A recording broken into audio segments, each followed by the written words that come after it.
เช้านี้ผมแวะมาที่หุ่นเหล็กโคราชคาเฟ่ที่สะดุดตาทุกครั้งเวลาที่ผมผ่านไปผ่านมาริมถนนมิตรภาพอำเภอสูงเนินที่ผมเห็นว่าความคิดสร้างสรรค์ของผู้คนดูบันดาลให้เกิดสิ่งต่างๆได้อย่างที่ใจต้องการ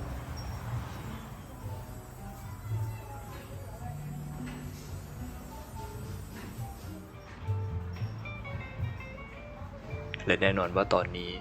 ผมมีกาแฟสำหรับการเดินทางเหมือนอย่างทุกครั้งที่ผ่านมาหลังออกมาจากหุ่นเหล็กโคราชผมเลี้ยวเข้าไปตามถนนทางหลวงชนบทหมายเลข1034มุ่งหน้าไปยังวัดป่าภูผาสูงที่อยู่ในเขตตำบลมะเกลือใหม่ก่อนหน้านี้ผมได้รับคำแนะนำมาว่าเป็นสถานที่สงบร่มเย็นสวยงามตั้งอยู่ท่ามกลางธรรมชาติป่าเขาและไม่ไกลจากตัวเมืองยอมรับว่าผมเองก็ไม่เคยคิดมาก่อนเหมือนกันว่ามันจะมีสถานที่แบบนั้นอยู่ในพื้นที่นี้มีแนวทิวเขาที่ทอดยาวขวางกั้นอยู่ที่สุดสายตาที่เป็นสถานที่ตั้งของจุดหมายปลายทางของวันนี้ในละแวกที่พอจะมีบ้านของผู้คนอยู่แถวนี้บ้างเหมือนว่าผมจะไม่พบเห็นรถที่สัญจรไปมาสักเท่าไหร่แต่มันก็น่าแปลกตรงที่ว่ายิ่งผมขับรถลึกเข้าไปด้านในเรื่อยๆมากแค่ไหนบรรยากาศท้องฟ้าต้นไม้ที่อยู่ริมถนนหนทางกลับมืดครึ้มเย็นสบายขึ้นมาอย่างบอกไม่ถูกนกยูงและกระรอกขาวรอต้อนรับอยู่ทันทีที่ผมมาถึงเมื่อจอดรถที่ลานด้านนอกผมเดินเข้าไปตามทางที่เขียนว่าทางไปเจดีย์ที่อยู่ออกไปไม่ไกลเวลานี้รอบๆตัวผมเต็มไปด้วยต้นไม้ร่มรื่นที่สูงใหญ่ที่ยิ่งมองก็ยิ่งเบาสบายทุกทีที่ก้าวขาเดินสายลมเอื่อยๆที่พัดพาความเย็นเบาๆของอากาศปลายปีทำให้ยิ่งอยากรู้ว่าด้านในจะมีอะไรกำลังรอผมอยู่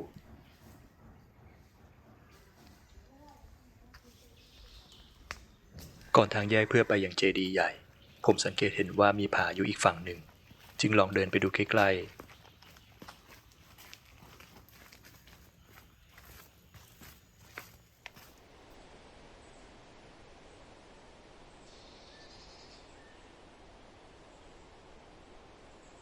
ทำให้มองเห็นท้องฟ้าและเมฆครึ้มดำที่กำลังลอยตัวอย่างช้าๆเหนือผืนหญ้าและป่าไม้ที่ราบด้านล่าง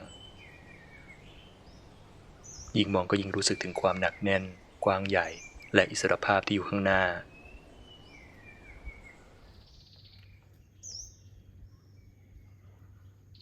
ทุกอย่างหยุดนิ่งไม่สั่นไหว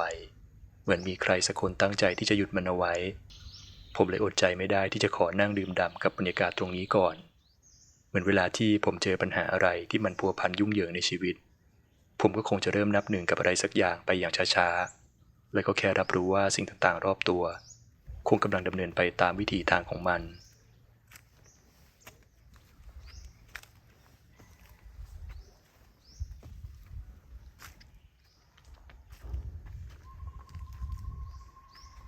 อีกด้านของริมผาผมมองเห็นพระพุทธรูปสีขาวองค์ใหญ่ตั้งอยู่บนเนินหินที่สูงกว่าโดยรอบสายตาองค์พระมองออกไปไม่จับจ้องสิ่งใดรับรู้ได้ถึงความปล่อยวางไม่ยึดติด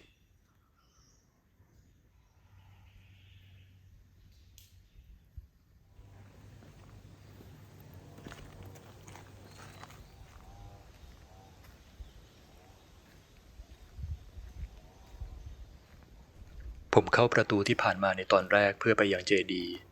ทางเดินเล็กๆนี้แทรกไปในระหว่างเถาวัลย์และแมกไม้นานาพันธุ์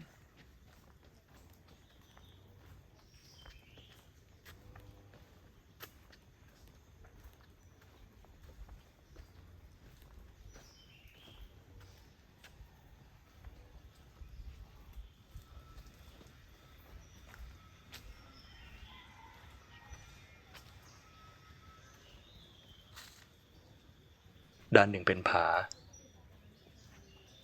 อีกด้านหนึ่งคือเนินเขาที่สูงชันขึ้นไป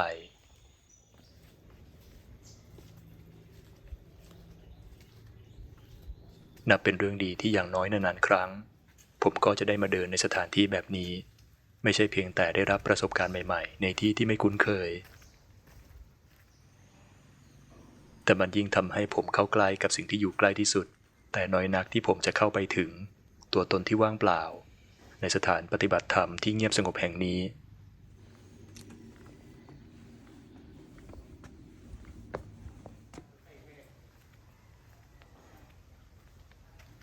เดินมาตามทางประมาณ5 นาทีก็จะพบกับผาหินขนาดใหญ่ที่ปรากฏข้อความอักขระพระธาตุจอมผา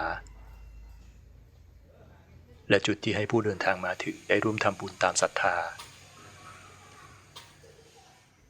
แต่ดูเหมือนว่าผมยังคงต้องไปต่อ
ทางเดินที่มีราวรั้วกั้นริมผาของหุบเขานี้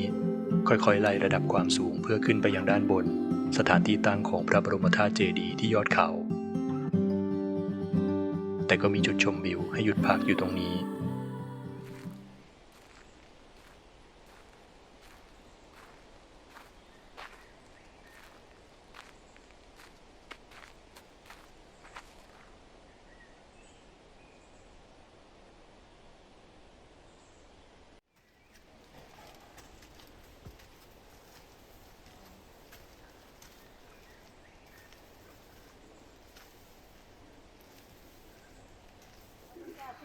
ย่อมไม่เข้าถึงซึ่งความชราทำบุญตามศรัทธาหนูก็เป็นศรัทธาเขียนชื่อในผ้าห่มนี่ก็ได้นะคะใน ใส่ ผ้า จริงๆแต่เมื่อฟังแล้วตรองตามดูก็ยังสดชื่นน่าจะเป็นของท่านยุคเดียวครับได้จัดประสงค์ดวงดาวในท้องอากาศเมื่อมาถึงผมได้บูชาดอกไม้และธูปเทียนเพื่อสักการะพระบรมธาตุเจดีย์สีภูผาสูงหรือพระธาตุจอมผาก่อนที่จะเข้าไปยังมหาวิหารเป็นรูปสัตว์ประเภทนั้นแล้วจึงตั้งชื่อว่าเทพปิตาคงคิดแล้วจึงได้ตั้งขึ้นประเทศยาก็อย่างหนึ่งคืออ้ายนี่3-4เป็นต้นที่ประดิษฐานของพระพุทธปรินิพพานหินทรายเขียวขนาดมหึมาและองค์พระโยกมรกตที่ศักดิ์สิทธิ์บรรยากาศที่โอโถงและงดงามนี้ในบางทีก็ถูกใช้เป็นสถานที่แสดงธรรมและประกอบพิธีกรรมทางศาสนาในช่วงเวลาที่สำคัญดังกำหนดวันและคืนเป็นต้นคือไม้สว่างด้วยแสงอาทิตย์ว่าวัน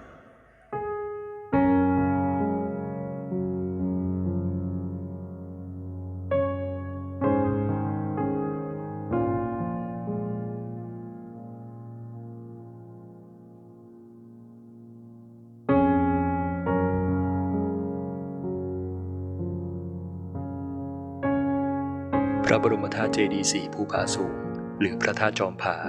เป็นพระเจดีย์ที่ประกอบไปด้วยเครื่องสักการะบูชาพระบรมสารีริกธาตุและอรหันตธาตุของพระอรหันต์ในยุคนี้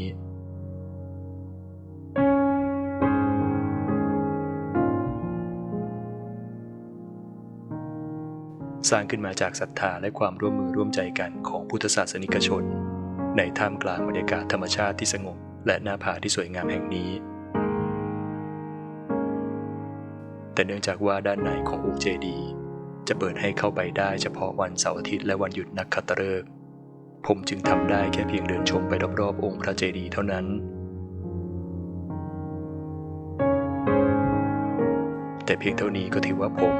ได้สัมผัสกับความสวยงามที่เข้มขลังและบรรยากาศที่ดีมากพอแล้ว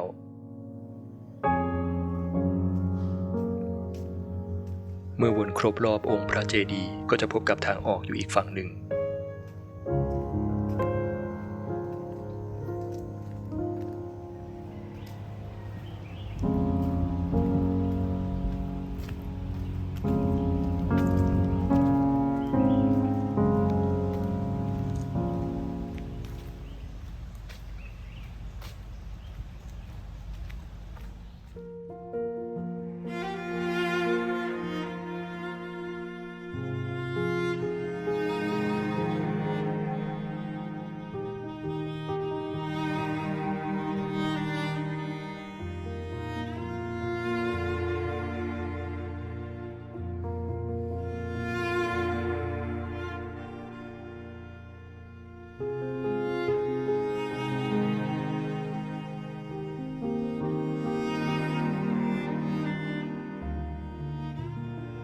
ก่อนกลับผมแวะอ่างเก็บน้ำซับประดูที่ตำบลมิตรภาพ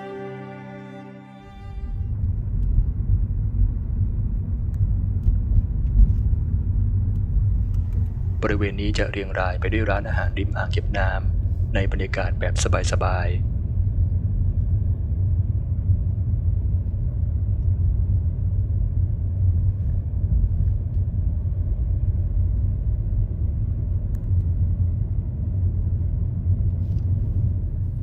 แนวเขาและเวิ้งน้ำที่อยู่ไกลออกไปใช้เป็นจุดพักสายตาได้เป็นอย่างดี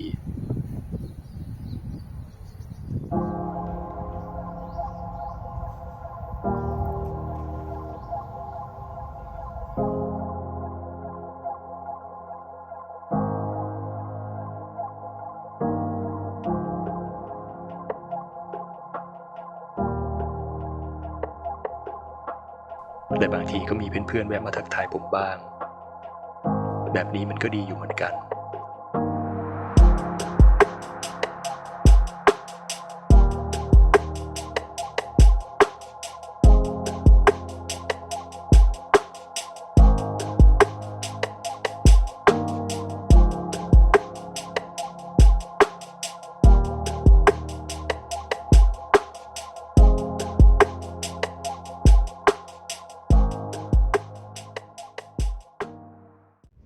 ผมเคยมีฝันและจินตนาการที่อยากโบยบินไปได้เหมือนอย่างกับนกสามารถไปยังที่ไหนก็ได้อย่างที่ใจต้องการแต่เมื่อเติบโตขึ้นมาตัวเองกลับได้พบกับสิ่งที่สังคมหล่อหลอมและกรอบจำกัดที่มากมายนกน้อยตัวนั้นก็ได้บินไกลลับออกไปจากชีวิตของผม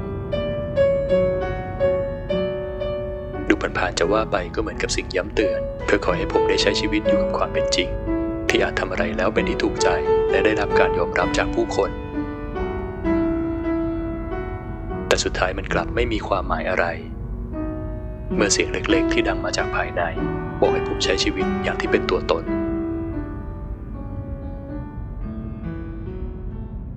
สถานที่เงียบสงบและงดงามบนเทือกเขาเซียนอาที่เห็นอยู่ข้างหน้าผมเชื่อว่าใครหลายคนที่เคยผ่านไปผ่านมาแถวนี้ก็คงอาจเคยตั้งคำถามกับตัวเองอยู่เหมือนกันว่าจะสามารถไปยังที่ตั้งของพระพุทธรูปองค์ใหญ่บนภูเขาที่มองเห็นจากที่ไกลๆนั้นได้อย่างไรและคำถามเดียวกันนี้ก็ได้นำพาให้ผมมาอย่างที่นี่ตอนนี้ผมอยู่ที่วัดเทพพิทักษ์ปุณณารามนะฮะตั้งอยู่ที่ปากช่องนครราชสีมานะครับที่วัดแห่งนี้นะฮะถ้าหากว่าเราขับรถผ่านไปตามถนนมิตรภาพนะครับไปยังกรุงเทพมหานครนะฮะเราจะเห็นพระพุทธรูปองค์ใหญ่ฮะตั้งเด่นเป็นสง่าอยู่บนภูเขานะครับ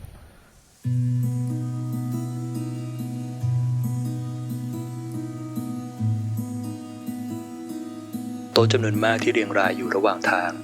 ทำให้ผมเข้าใจว่าที่วัดแห่งนี้น่าจะเพิ่งมีการจัดงานบุญครั้งสำคัญเมื่อไม่กี่วันที่ผ่านมายิ่งเดินเข้าไปภายในก็จะยิ่งพบว่าอาณาบริเวณของที่นี่ถูกปกคลุมเต็มไปด้วยความเขียวขจีของป่าไม้บนหุบเขาเซียนอาอากาศมีความเย็นสบายตลอดเวลาที่ผมอยู่ตรงนี้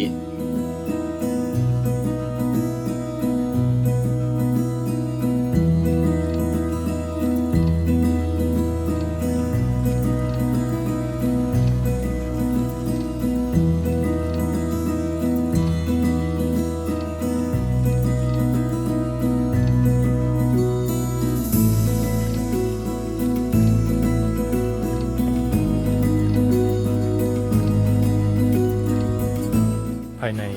บริเวณของวัดเราก็จะเห็นนกยูงนะฮะอยู่อาศัยที่นี่เต็มไปหมดนะฮะดูท่าทางก็จะค่อนข้างคุ้นชินกับผู้คนอยู่เหมือนกันนะเพราะว่าเขาก็จะเดินไปเดินมาอย่างเงี้ยฮะ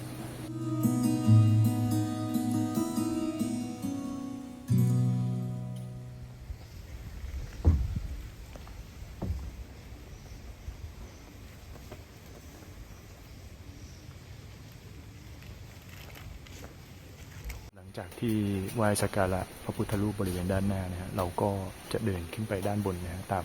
ทางขึ้นนะฮะที่นี้เขาเขียนว่ามีทั้งหมด631ชั้นด้วยกันนะฮะเดี๋ยวเราเดินไปด้วยกันเลยครับ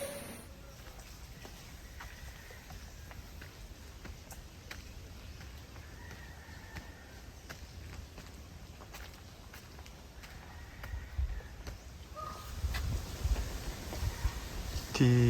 บริเวณด้านข้างของทางขึ้นนะฮะก็จะมีการเขียนบรรยายถึงประวัติของพระพุทธสกลสีมามงคลนะฮะหรือว่าหลวงพ่อขาวนะฮะ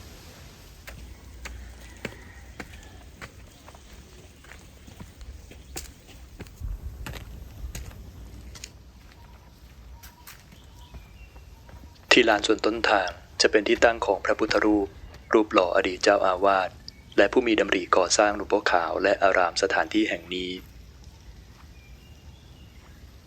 ส่วนทางขึ้นจะอยู่ทางด้านซ้ายมือ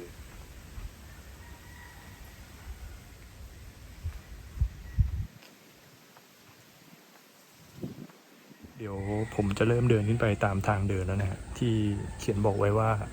631ขั้นนะฮะเพื่อที่จะไปยังพระพุทธรูปที่อยู่ด้านบนนะครับ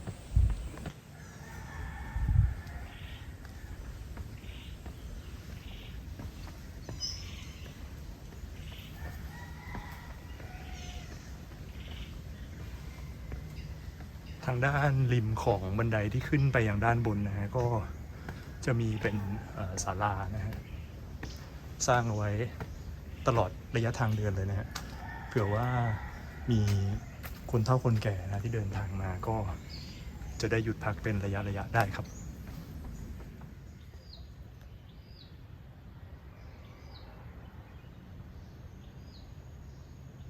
ในศาลาที่พักที่ถูกจัดสร้างขึ้นมานะฮะก็จะสามารถมองชมวิวไปบริเวณรอบๆนี้ได้นะครับ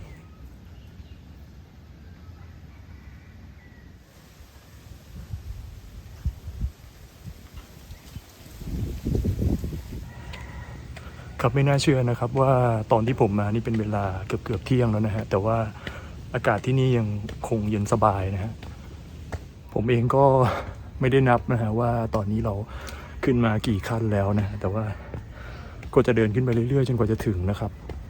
เดี๋ยวเราเดินไปด้วยกันครับ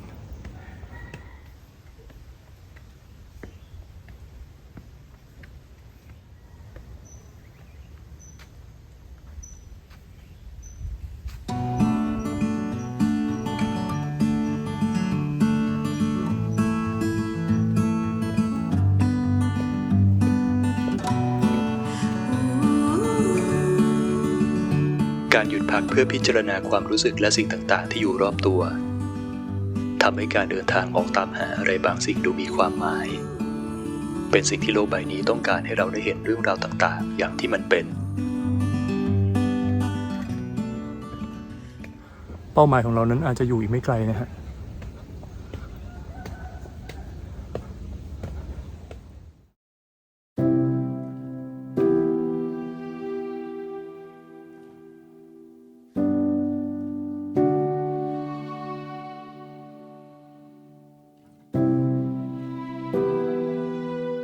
พระพุทธสกลสีมามงคลหรือหลวงพ่อขาวเป็นพระพุทธรูปปางประธานพรสีขาวขนาดใหญ่มีความสูง45 เมตรโดยความหมายที่ว่าพระพุทธองค์ได้โปรดเวนยสัตว์แนะนำสั่งสอนผู้ซึ่งอาจบรรลุธรรมหรือได้รับความสำเร็จอยู่ถึง45 พรรษาสร้างขึ้นมาจากคอนกรีตเสริมเหล็กตั้งโดดเด่นเป็นสง่าอยู่บนภูเขาที่สูงจากระดับพื้นดิน112 เมตรหรือ56 วาซึ่งก็คือมีพระพุทธคุณ56 ประการ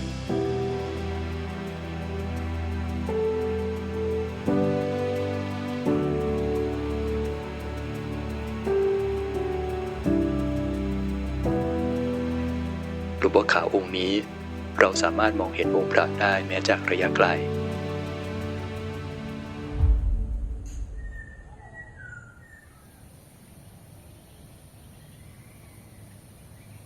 ครับหลังจากที่ไหว้สักการะพระขาวองค์ใหญ่ที่อยู่ด้านบนแล้วนะฮะเราก็จะเดินลงยังบันไดที่อยู่อีกฝั่งหนึ่งนะฮะกับตอนที่เราขึ้นมานะครับผม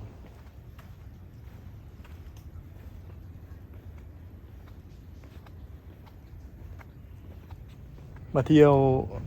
ทำบุญไหว้พระที่นี่ฮะก็ถือว่าได้ทั้งบุญนะฮะแล้วก็ได้ทั้งความสุขนะฮะที่ได้อยู่ท่ามกลางธรรมชาติอากาศดีๆนะฮะเดินตามป่าเขาอย่างนี้นะฮะ